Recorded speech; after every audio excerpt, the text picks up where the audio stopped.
ओम नमः शिवाय। नमो नमः संपूर्ण भक्तवृंदाई। ओम नमः शिवाय। आज शिव जी का हिमाचल में गृह में वरवर्ग भोजन और शयन। ब्रह्मा जी कहते हैं, हे तात, अब हिमालय ने सबको भोजन कराने के लिए अपने आंगन को सजाया। आंगन धो लिप कर सुगंधित वस्तुएं छिटकी गई। फिर अपने पुत्रों तथा अन्य शैलों द्वारा सब देवताओं को बुलावाया। विष्णु आदि सब देवताओं को साथ ले शंकर जी भोजन करने चले गए। हिमालय ने स्वागत सबको भोजन पर बैठाया। अनेक वस्तुएं परोसी गई। शिव जी को अग्रणी कर सब देवता भोजन करने लगे। सभी पंक्ति बांध कर हास्य करते हुए पृथक पृथक भोजन करने लगे। शिव जी के गणों की अलग और विष्णु आदि सभी देवताओं की अलग पंक्ति बैठी है। बोलिए जय श्री कृष्ण। ओम नमः शिवाय। हर हर महादेव। चंडी के गण अलग ही भोजन कर रहे थे। प्रसन्नता से हास्य परिहास हो रहा था। आचमन करके सभी लोग भोजन पा रहे हैं। विष्णु आदि देवता अपने स्थान को गए, किंतु मैना की आज्ञा से सब स्त्रियां शिव जी को देख रही हैं। ओम नमः शिवाय। ओम नमः शिवाय। रानीवास में लिवा गई मैनाक ने शिव जी को रत्न सिंहासन पर बैठाकर अनेक बातों की तथा विचित्र भवनों और सज्जित संयोग को दिखलाई। पर्वतराज के उस सुंदर रानीवास को देखकर महेश्वर प्रसन्न हो गए। फिर लीलापूर्ण भगवान ने वहाँ रत्नों के उत्तम पलंग पर शयन किया। उन्होंने वह रात्रि वहीं व्यतीत की। सुंदर वाद्य के रफ से शिव जी जागे। सभी देवता तथा अन्य लोग शिव जी का ध्यान करने लगे। उसी समय विष्णु जी की आज्ञा से धर्मराज ने शिव जी के पास जाकर उन्हें जनवासे में आने का निवेदन किया। तब मैना से आज्ञा ले आगे आगे धर्म और पीछे पीछे शंकर जी अपने जनवास में आए। लोकाचार के अनुसार उन्होंने ऋषियों की वंदना की, विष्णु की वंदना की। फिर स्वयं भी देवताओं और ऋषियों से वंदित हुए।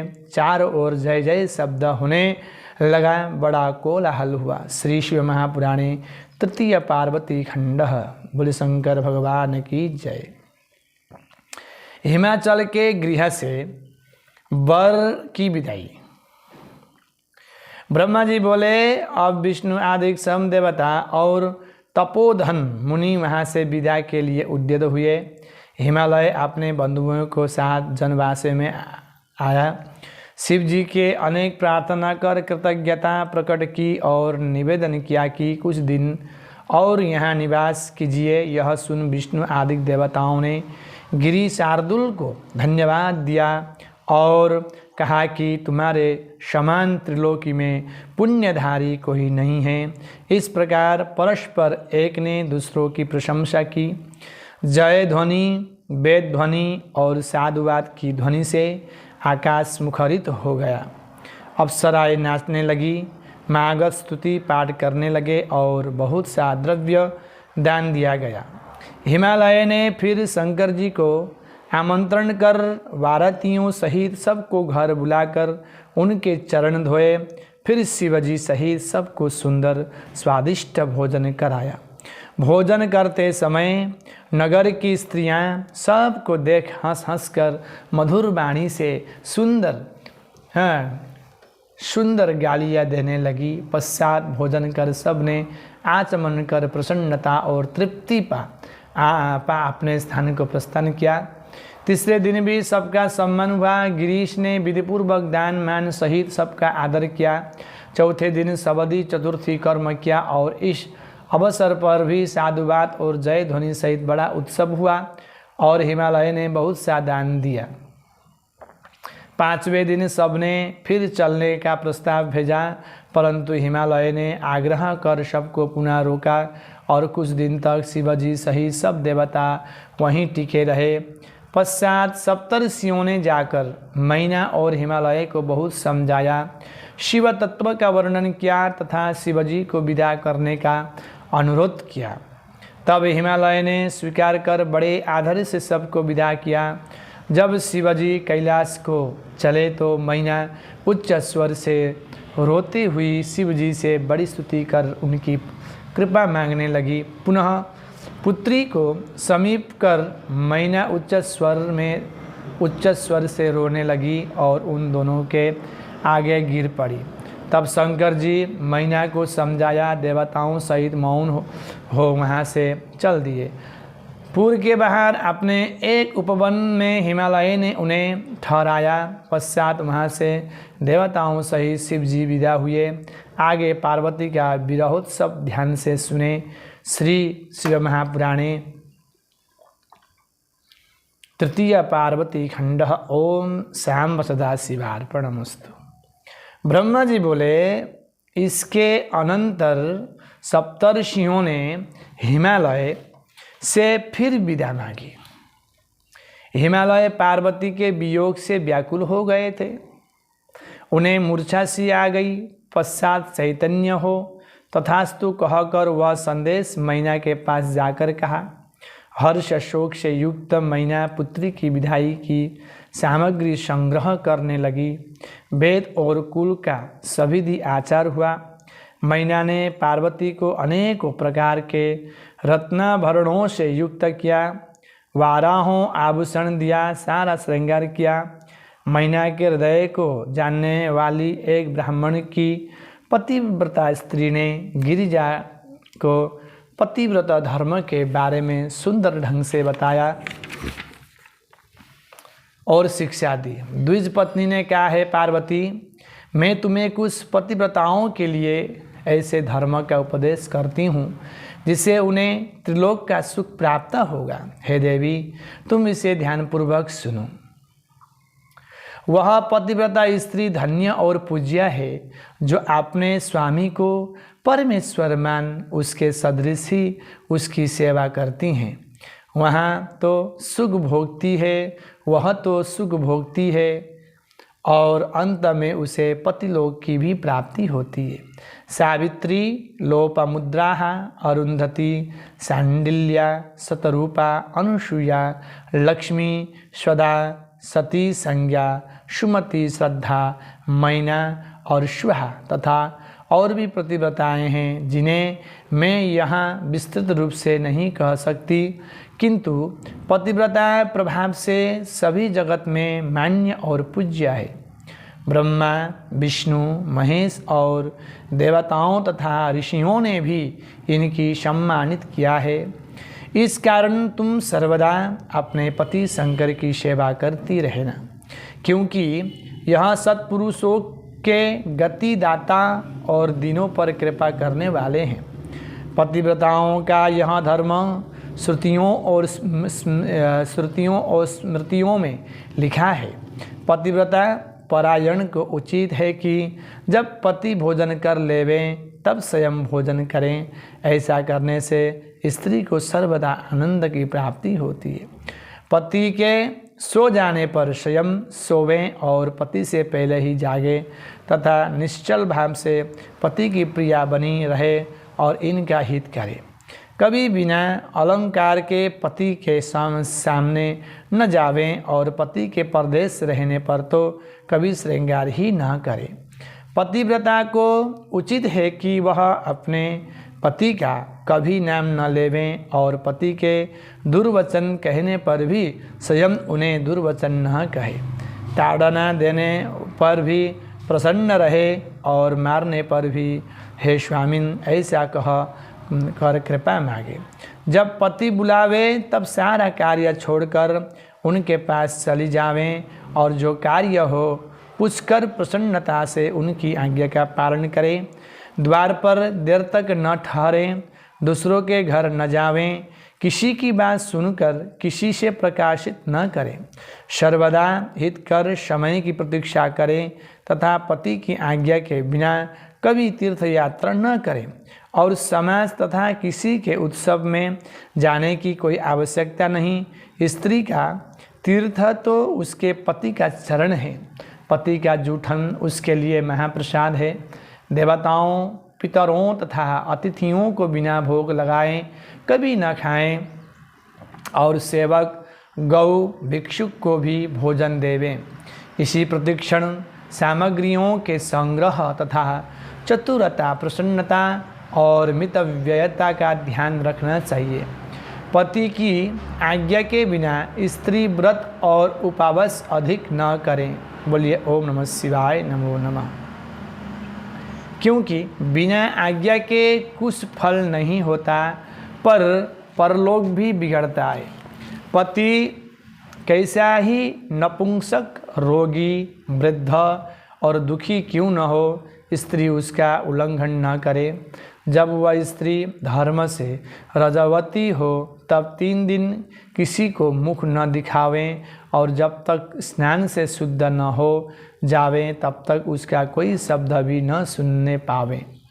पतिव्रता को उचित है कि वह अपने पति को शिव रूप ही माने, पति से कभी भी कातर वाक्य न बोलें और न पति की निंदा ही करें। गुरुजनों के रहते कभी भी जोर से न बोलें और न ऊंचा स्वर से हंसे। अपने पति को कभी तू न कहे और शौच से कभी ईर्ष्या न करें। ईर्ष्या करने से वह दुर्गंध होती है तथा जो स्त्री अपने पति की आँख बचाकर अन्य को देखती है वह कानी है, कुमुखी तथा विरूपा होती है। जैसे जीव बिना देह क्षण मात्र में अपवित्र हो जाता है, वैसे ही बिना पति के स्नान करने पर भी स्त्री अपवित्र रहती है। स्त्री अपना शील कभी भी भंग न करें, क्योंकि ऐसे पतिव्रताओं पर ही पृथ्वी को गर्व होता है।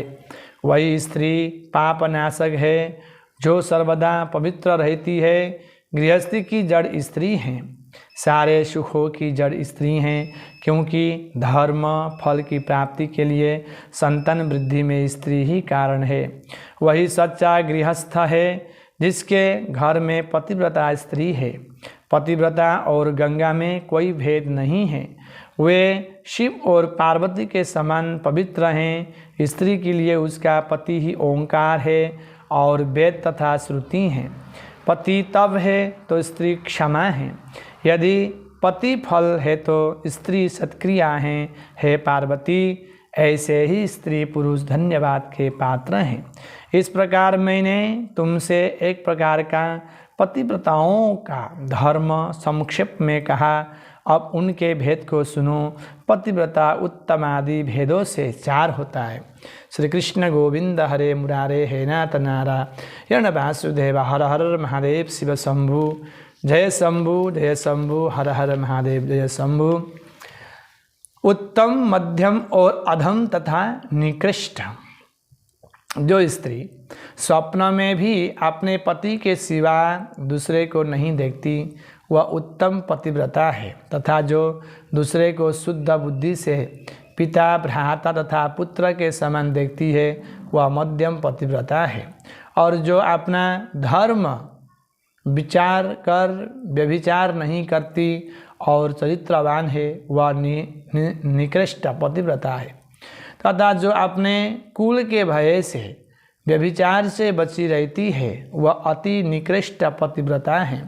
हे शिवे, यह चारों प्रकार की पतिव्रताएं पाप को हरण करने वाली तथा लोक परलोक में मुदित रहने वाली हैं।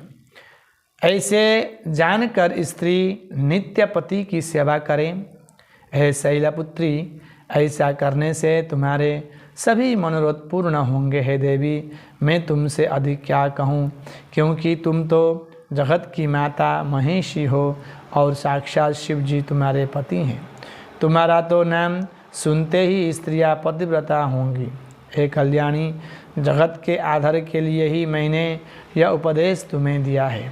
ब्रह्मा जी कहते हैं, ऐसा कह जब पार्वती को प्रणाम कर वह ब्राह्मण स्त्री चुप हो गई तो शंकर प्रिया पार्वती को बड़ा आनंद प्राप्त हुआ।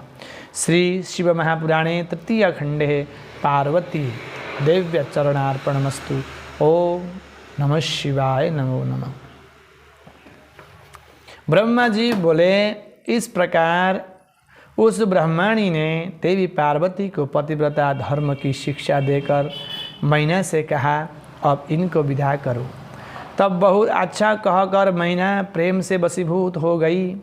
फिर धैर्य धारण कर पार्वती को बुला विरह से व्याकुल हो उन्हें बारंबार पकड़कर उच्च स्वर में रोने लगी। पार्वती भी दीनता के वचन कहकर माता का आलिंगन कर उच्च स्वर से रोने लगी। शोक से व्याकुल मैना और पार्वती दोनों ही मूर्छित हो गईं और पार्वती के रुदन से देवताओं की पत्नियां मूर्छित हो गईं। फिर तो सभी स्त्रियां रोने लगी और अचेत हो गई।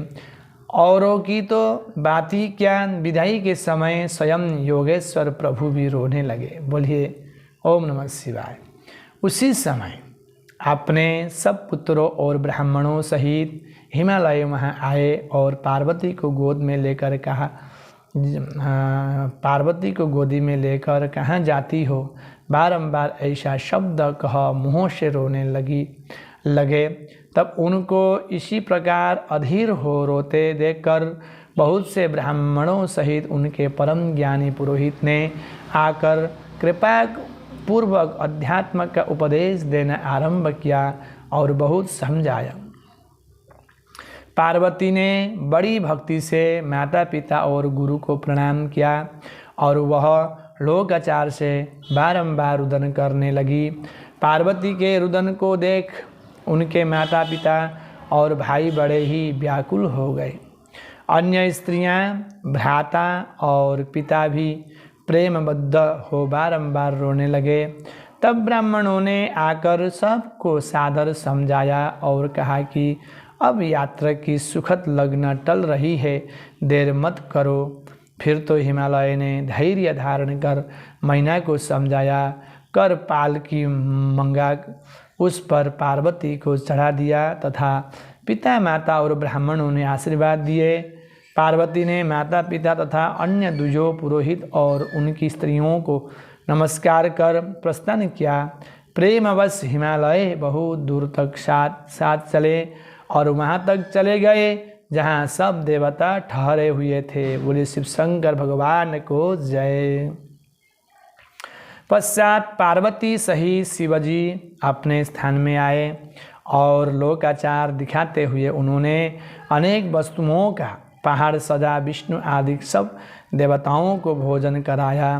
भोजन कर सब देवताओं ने शिव जी की स्तुति कर उनकी परिक्रमा तथा विवाह की बड़ी प्रशंसा की और पुनः सब अपने अपने स्थान को गए। फिर मुझ और विष्णु जी को शिव जी ने स्वयं प्रणाम किया और मैंने आशीर्वाद दिया। फिर शंकर के आगे स्थित हो हमने और विष्णु जी ने हाथ जोड़ शिवा को प्रणाम कर उनके विवाह की प्रशंसा की तथा अपने स्थान को आए। शिव जी कैलाश में स्थित हो पार्वती के साथ विहार करने लगे। बोले कैलाश पर्वत की जय। समस्त गण आनंदित हो उनका भजन करने लगे। हे तात, इस प्रकार मैंने शिव और पार्वती का विवाह वर्णन किया जो शोकनाशक, आनंददायक और आयुर्वर्धक है। जो शिवजी में मन लगाकर यह सुने और सुनावेगा वह शिवलोक को प्राप्त करेगा। यह आख्यान परम अद्भुत और मंगलकारी हैं। इसे सब विघ्न शांत होते हैं तथा यह समस्त व्याधियों का नाशक है। इस आख्यान से यश की प्राप्ति होती है और यह स्वर्ग तथा आयु का देने वाला है। पुत्र और पौत्र को बढ़ाने वाला, कामदायक और मुक्ति भुक्ति प्रदायक है। इससे अल्प मृत्यु नहीं होती तथा यह महान शांति और कल्याण का दाता है। इसे बुरे सपनों की शांति होती है तथा यह बुद्धि ज्ञान दाता है। यह शिव जी को सभी अवस्था में प्रसन्न करने वाला है।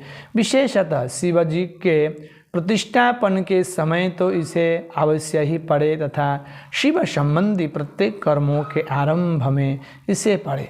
इसके पढ़ने से शिवजी प्रसन्न होते हैं, इसमें संदेह नहीं है। जो पवित्र होकर शिव पुराण को पढ़ते हैं उनके सभी कार्य सिद्ध होते हैं। यह सत्य है, यह सत्य है। श्री महर्षि वेद व्यासकृत श्री शिव महापुराण की रुद्र संहिता श्री रामलग्न ओम शाम सदा शिवार्पणमस्तु। कृष्णाय वासुदेवाय हरये परमात्मने प्रणत क्लेशनाशाय गोविंदाय नमो नमः। नारद जी बोले, हे ब्रह्मन, अब आप मुझे यह सुनाइए कि लोक का कल्याण करने वाले शंकर जी ने पार्वती जी के साथ विवाह कर कैलाश पर जाकर क्या क्या किए, कौन कौन सा कार्य किए, वह कार्य आप हमें बताइए। तब उनको पुत्र कैसे हुआ तथा तारकासुर का वध कैसे हुआ, कृपा कर मुझसे वह सब चरित्र कहिए। सूत जी कहते हैं कि जब नारद जी ने ऐसा पूछा तो ब्रह्मा जी चित्त में प्रसन्न हो शिव जी का स्मरण करते हुए बोले, हे नारद, अब मैं तुम्हें स्वामी कार्तिकेय का जन्म और तारकासुर वध की कथा संयुक्त शंकर भगवान का चरित्र सुनाता हूँ। ध्यान से सुनो। इस पापनाशक कथा के सुनने से निश्चय ही मनुष्य सब पापों से मुक्त हो जाता है। जब पार्वती के साथ विवाह कर शिवजी कैलाश पर आए तो वहाँ उनकी अत्यंत शोभा हुई और उन्होंने देवताओं का कार्य पूर्ण करने का विचार किया। भगवान शंकर के गणों ने प्रसन्न होकर अनेक उत्सव मनाए और देवता प्रसन्न होकर अपने लोक को चले गए। पश्चात महादेव शंकर कल्याण स्वरूपा श्री पार्वती को लेकर एक अत्यंत मनोहर दिव्य निर्जन स्थान में चले गए और वहाँ रतिवर्धक सैया बनाकर देवताओं के सहस्रों वर्षों तक पार्वती के साथ विहार करते रहे। उन्हें रात दिन की कुछ भी सूचना न रही। लोक धर्म के प्रवर्तक भगवान शंकर ने एक क्षण के समान ही उस बहुत समय को व्यतीत कर दिया। यह देख समस्त इंद्रादि देवताओं ने सुमेरु पर्वत पर एक गोष्ठी की और यह विचार किया कि योगीश्वर शंकर ने अब तक कोई पुत्र उत्पन्न नहीं किया, अब ये किसी लिए विलंब कर रहे हैं। तब मुझ ब्रह्मा को अग्रणी बनाकर सब देवता विष्णु जी के पास गए, अपना अविष्ट कहा और यह भी निवेदन किया कि हजारों वर्षों से भगवान रस क्रीड़ा में रत हैं और इससे विरत नहीं होते हैं। ओम नमः शिवाय, ओम नमः शिवाय, ओम नमः शिवाय, ओम नमः शिवाय, नमो नमः। तब विष्णु जी ने मुझसे कहा कि इसकी कुछ भी चिंता न कीजिए, सर्वथा कल्याण होगा।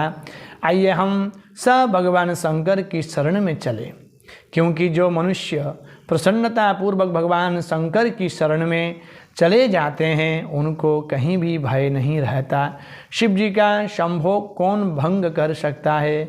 हजार वर्ष पूर्ण होते ही वे स्वयं अपनी इच्छा से ही विरत हो जाएंगे। जो मनुष्य किसी स्त्री पुरुष का वियोग कराता है उसे जन्म जन्म में स्त्री पुरुष का वियोग सहना पड़ता है। मुनिंद्र दुर्वासा ने इंद्र का रंभा से वियोग ही करवाया था।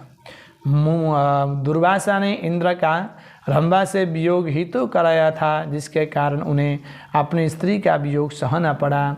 बृहस्पति जी ने कामदेव का घृताची से वियोग करवाया था, इसलिए 6 महीने के भीतर ही चंद्रमा ने उनकी स्त्री का हरण कर दिया था। बृहस्पति जी ने कामदेव का घृताची से वियोग करवाया था, इसीलिए 6 महीने भीतर ही चंद्रमा ने उनकी स्त्री का हरण कर लिया था। महर्षि गौतम ने रति के समय चंद्रमा से मोहिनी का वियोग करवाया था, जिससे उन्हें भी स्त्री का वियोग हुआ। राजा हरिश्चंद्र ने निर्जन वन में किसी हलवाहे किसान की किसी शूद्र की स्त्री से वियोग करवाया था, जिससे विश्वामित्र की फट कार पर उन्हें स्त्री पुत्र से हाथ धोना पड़ा और राज्य से भी वे भ्रष्ट हो गए। फिर शिव जी की आराधना से पाप मुक्त हुए, एक नहीं ऐसे कई उदाहरण है। अतएव इसका यही उपाय है कि 1000 वर्ष बीतने पर तुम लोग शिव जी के पास जाकर वहाँ ऐसा कोई उपाय करो कि जिससे उनका वीर्य पृथ्वी पर आ पड़े। उसी वीर्य से उनके स्कंद नाम का पुत्र का जन्म होगा। परंतु इस समय तुम सभी देवता अपने स्थान पर चले जाओ और शिव जी को पार्वती जी के साथ विहार करने दो। कमलाकांत विष्णु जी सब देवताओं से ऐसा कहकर अपने अंतपुर में चले गए। देवता भी अपने धाम को गए।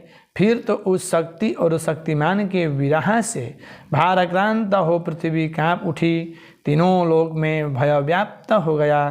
तब मुझे साथ ले सब देवता विष्णु जी के पास फिर पहुँचे और स्थावर जंगम की व्याकुलता निवेदन की। विष्णु जी ने कहा, अच्छा जाओ सब देवता मेरे साथ शिव जी के पास चलो।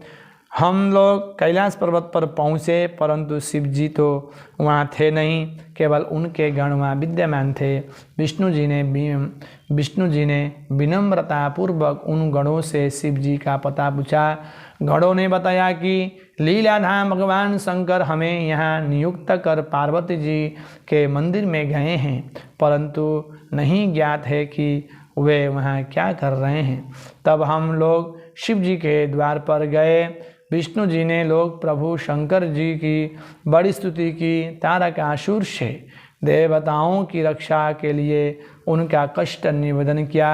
उस समय शिव जी की स्तुति करते हुए भगवान विष्णु ने नेत्रों में आंसू भर आए। देवताओं के दुख का कोलाहल मच गया। तारकासुर से दुखी देवता भगवान शंकर की स्तुति करने लगे। श्री शिव महापुराणे कुमारखंडे ओम शिव चरणार्पणमस्तु।